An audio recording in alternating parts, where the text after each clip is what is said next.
زمانه په دغه ګس طرف می درد دی د سینې په دغه ګس طرف می درد دی د لاسونو می درې کرښې کلابند لیلومې په دغه ګس طرف می درد دی ساقي خانه بوتلونه ماتومه ساقي خانه بوتلونه ماتومه میکدې په دغه ګس طرف می درد دی مور می سر راته مساج کړ پټ می ووې زار ادې په دغه ګس طرف می درد دی سرندې ملا منلی په درد مست هارمونیې په دغه ګس طرف می درد دی د شاعرانو درې پاڼې قدرمنو لیدونکو اوریدونکو سلامونه نیکې هیلې احترامات مینه او محبتونه تمه دا روغ جوړ او خوشحاله به وئ قدرمنو لکه څنګه چې تاسو ته بهتره معلومه ده چې په دغه پروګرام کې موږ د شاعرانو ورونو سره د هغوی د ژوند فن او شاعرۍ په مورد خبرې اترې کوو نو په دغه برخه کې نن موږ راغلي یو د تڼیو سیمې ته چېرته چې زموږ ګران ملګری ملا منصور منلی صاحب اوسي قدرمنو راځو د منلی صاحب څخه به څو ښکلې ښکلې غزل اورو ژوند به یې پوښتو او کوشش کوو چې څو پوښتنې مې ترې وکړو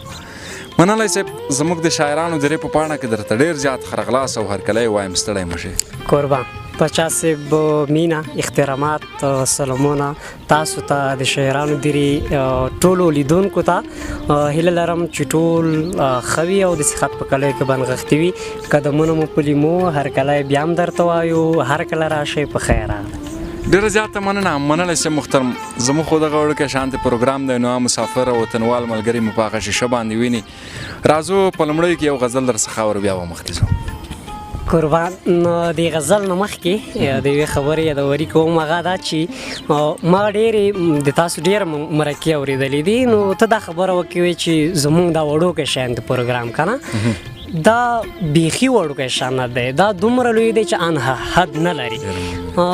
حد په دې نه لري چې موږ د اطلاعات او کلتور ریاست لرو هغوی دومره حادثه یا هدف ته دومره کار نه دی کړی لکه تاو زریات صاحب چې کړی دی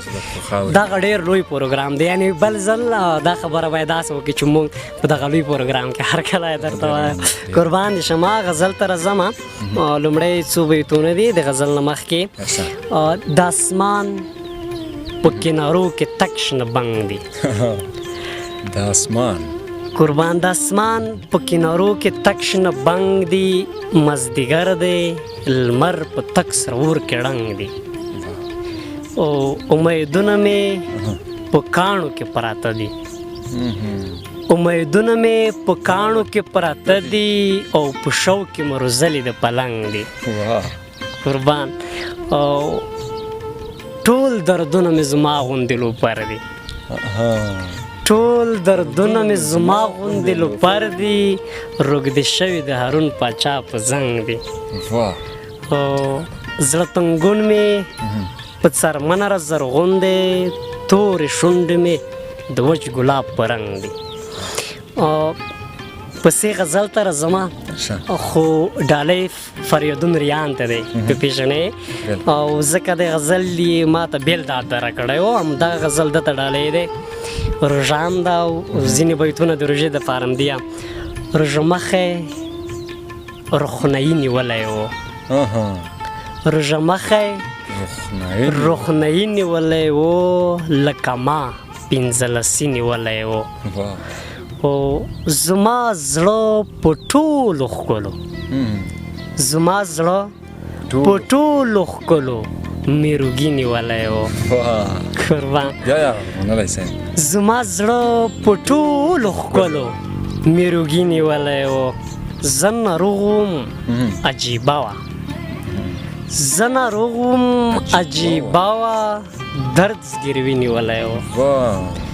او یو سړی بیخي خراب و یو سړی بیخي خراب و یو سړي نیولی و او ژوند له ګوتو نه په ګوتو ژوند له ګوتو نه په ګوتو زندګي نیولی و قربان او په تندي نه و لاس نه و په تندي نه و لاس نه و چې زړګي نیولی و قربان ډېره مننه مننه سه محترم غزل موارد و نور قضاوت به لیدونکو ته پرېږدم. مننه سه محترم که دا راته ووایې چې څومره وخت کېږي چې تاسو د شعر میدان ته راغلي پاچا ګرانه تقریبا 4-5 کاله به کېږي. تقریبا دقیقه نیټه نه ده داسې راته یاد 4-5 کاله به کېږي. خو اصلا کې چې زه په شعر پوه شوی یم چې شعر یعنې څه 3 کاله 2.5 کاله داسې وخت به کېږي. ډېر وخت هم کېږي. مننه سه محترم تقریبا څومره شعرونه به دې لیکلي وي؟ شعرونه دقیق نه دی معلوم، خو ما د ادب په بیلابیلو فورمونو کې کار کړی دی، یعنی نظم، نثر او بیا دغه نظم برخه چې ده یعنی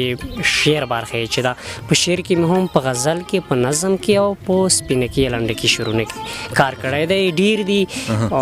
مقصد له کتاب زیات هم دي، خو لا مې زړه نه دی ښه کړی. لا د زړه نه دی ښه کړی کتاب ته.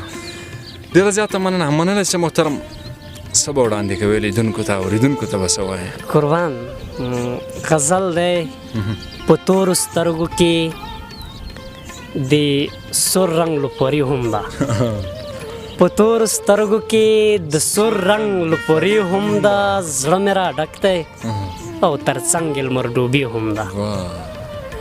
دا سترګوره په سترګکو کې ضربې وباسي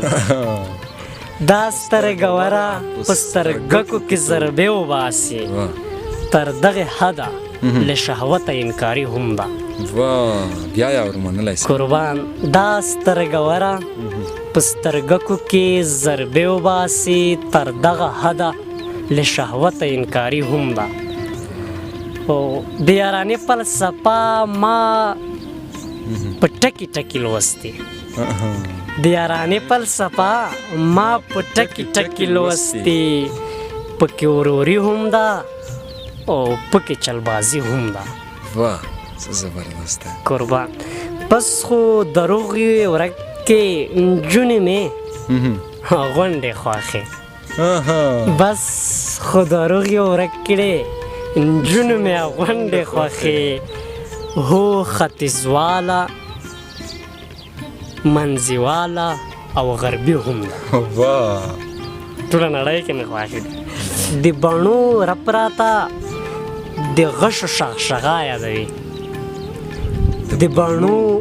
رپ راته د غشو شغشغا یادوي. ورپکې اوښکه انجیلۍ کنګا هندي هم ده. واه څه زبردست دی قربان. په پړسېدل سینه خپل غزل ته واه واه کوم، په پړسېدل سینه خپل غزل ته واه واه کوم.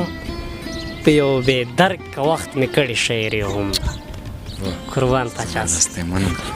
ډېره مننه. مننه سه محترم غزل مو دې واورېدو ډېر عالي و. مننه سه محترم. یوه پوښتنه کوم، هغه دا چې ته چې هر وخت وغواړې شعر لیکلی شي او که په ځانګړو حالاتو کې باید شعر ولیکې؟ شعر خپله ځانګړی دی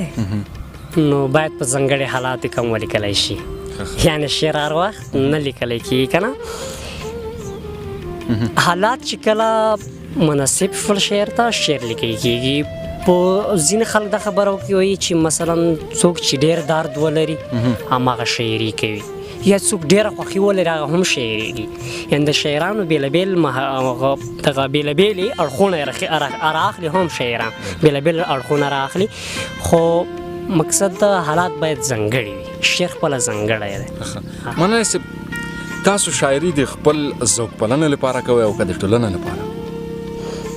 نه، زه خپله د خپل ذوق پاللو لپاره کوم، خو زما ذوق امکان ولري په شته ټولنه کې ډېر خلک نور هم ولري. یعنې زما ذوق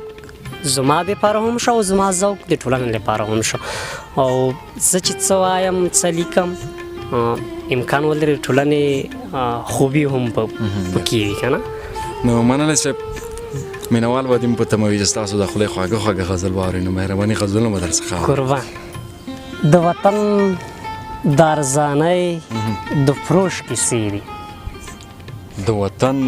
د ارزانۍ د فروش کیسې. قربان. د وطن د ارزانۍ د فروش کیسې دي. د رنګین کابل په ویش جوړې نخرې دي او په منګلو کې ګلان د حنا وچ دي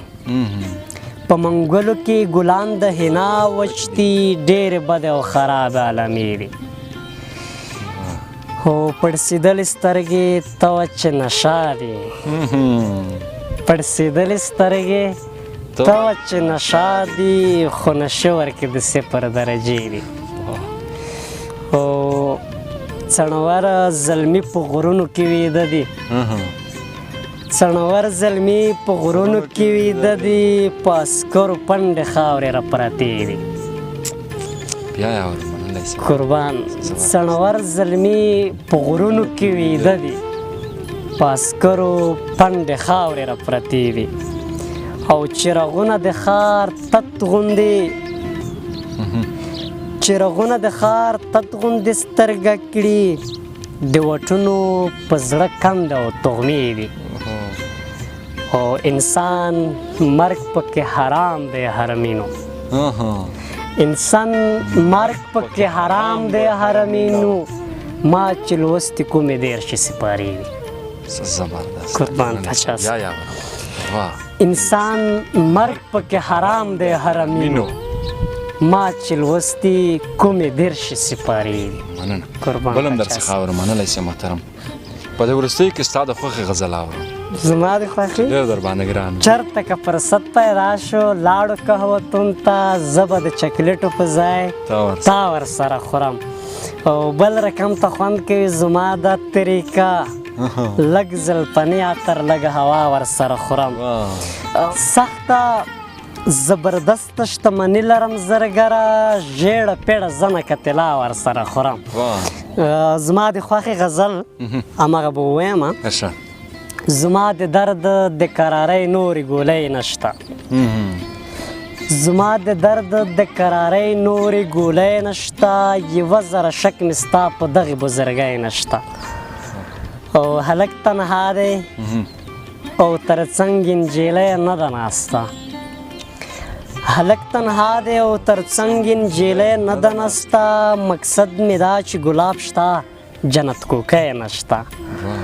او پر وتلې سینه ژېړ رنګ کې پلمې مه کوه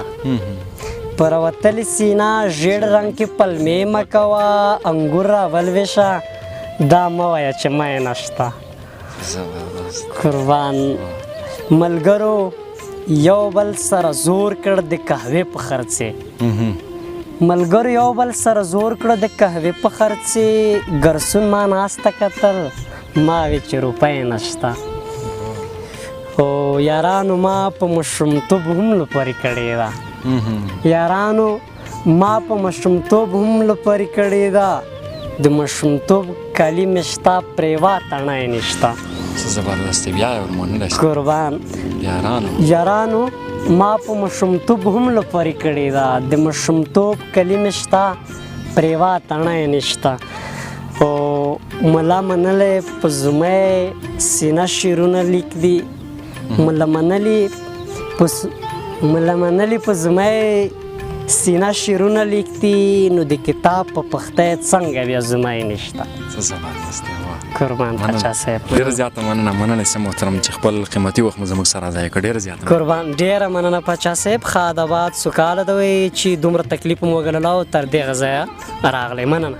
د شاعرانو درې پاڼې قدرمنو لیدونکو اوریدونکو دا و د منلي صاحب سره مرکه تر بلې بیا چې موږ د بل شاعره پر زو نو در هغې درڅخه زه عصمت پاچا او د کمرې په برخه کې یاد صاحب اجازه اخلو الله په امان